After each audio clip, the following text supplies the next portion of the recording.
Darko Milicic fires back at Carmelo Anthony. So this podcast is what podcast is it's the Jao Mile podcast hosted by Mile Ilic, and he's a former Serbian basketball player that was actually drafted in 2005 by the New Jersey Nets. So Carmelo Anthony, he says this on Dwayne Wade's podcast. I love stories like this, by the way. Carmelo Anthony says, I heard stories about Darko and the Detroit Pistons, and I immediately got ready to head there. I had to find out where he trained to track him down. Where are they hiding him? I wondered. I went to every gym to find him. Yes, that's a true story. I wanted to find him, beat him one-on-one, and show that I should have been the first pick for the Detroit Pistons. So Darko Milicic fires back, and he says he's still whining about something to this day. What are you whining about? You're third. What do you want? Are you crazy? Maybe if I were third, I'd still be playing, and he'd be picking apples because Darko Milicic is now an apple farmer.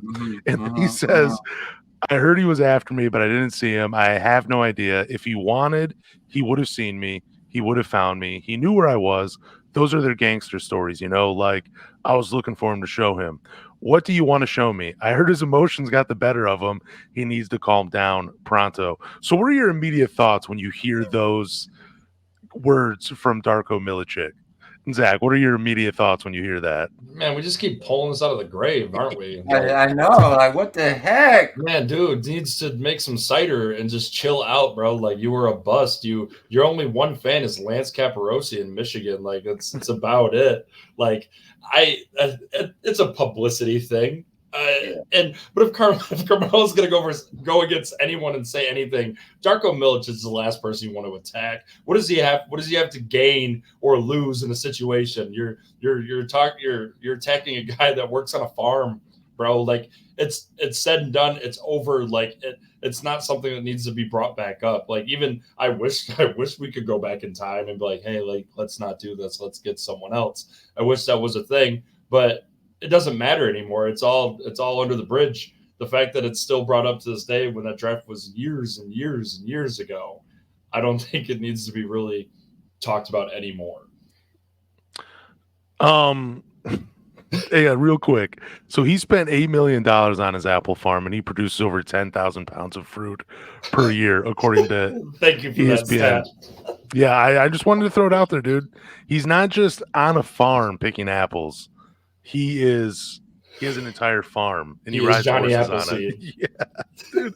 But Doc, what were your immediate thoughts hearing those quotes?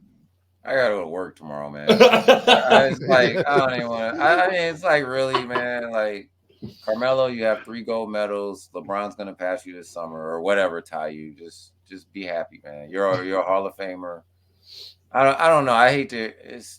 I got work tomorrow, man. I don't know what to say. I think there's a bust in every draft. Of course. Yeah. There's a bust in every draft. And I know Carmelo has a really big deal, podcast deal right now. And part of the podcast game is hot takes. And so you gotta keep it going. So I know, and then Darko has this Apple thing going. So good luck to the best of them.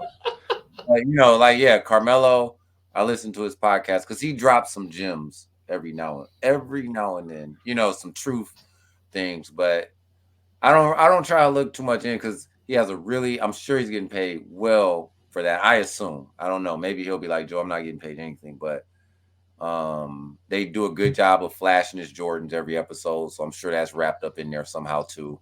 You know what I mean? It's a big psychology thing. So he has to say something. Because I know a month ago it was the Phil Jackson thing. Now it's the Darko thing. So I'm sure it'll be the Denver thing in a couple weeks. Until the season ends. See, okay, here's my hot take on this whole thing. And I don't know, maybe it's a hot take. Maybe it's just maybe it's not. I do think his career would be different if he was drafted third, but also if he had still been drafted second and Rick Carlisle was the head coach of the Pistons, I think he would have had a much better rookie season than playing under Larry Brown. I think Darko did have a ton of talent.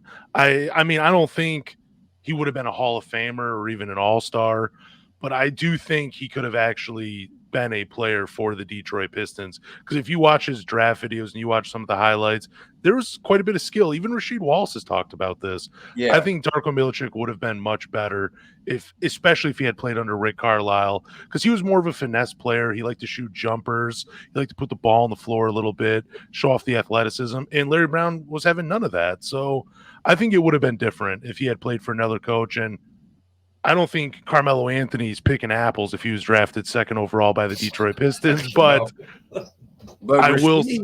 But Rasheed said that this week. There's a video floating around where Rasheed was like, Carmelo would not have played as much as he did in Denver, in Detroit under Larry. Yeah. I'll have to send you the link, but because it was in response to this, and Rasheed was like, Carmelo would have been Carmelo, but he definitely, just from that style of play, I guess, or whatever, Larry Brown's, I don't. Again, man, this stuff is so old, man.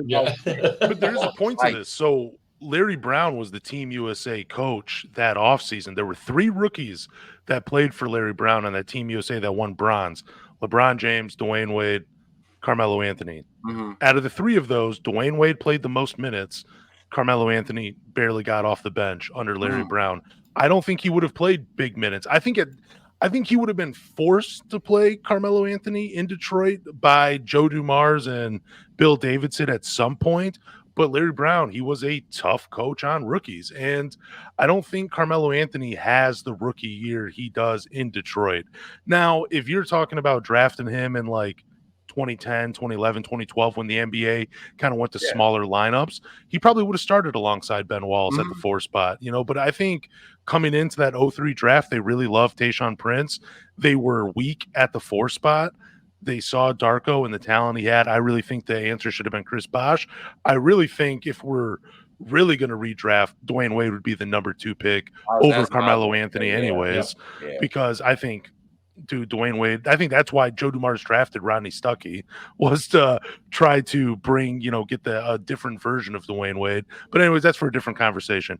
So that's why I just think Carmelo's career is different if he's drafted by Detroit. He's not the same Melo as rookie season. And I definitely think Darko's career is different if he plays under Rick Carlisle or he's drafted later in that draft other than second. So that's just my take on that. The Pistons are so bad that we're still talking about the 2003 NBA draft. My goodness. It just popped up on my feed. I had to talk about it. And I love Darko, man. I just think he just didn't get a fair chance in the NBA. I did he still played like 8 years. Because it popped up on my YouTube like quick thing. I'm like, why is Rasheed talking about Carmelo? And then oh my goodness, Lord have mercy. How many apples have he picked in a year? I'm just trying to see if he picked more apples than Carmelo has scored points total. He does 10,000 pounds of fruit a year. All right, well, Carmelo has 28,289. So about 3 years he'll have more apples. 3 years. Those apples could be points. I think I saw a documentary on it. I think his apple farm is worth like a couple million or something, like tens of million, I think. So who won in the end? I mean, if Darko's happy, he won. He made 52 million playing in the NBA as a bust and as a second overall big bust. No, you know who won? The Pistons in 04. They won the title. They did. They won. They were going to win it regardless. It don't matter. They were the best team by a mile, even without the draft, man. I mean, everybody knew that summer. Pistons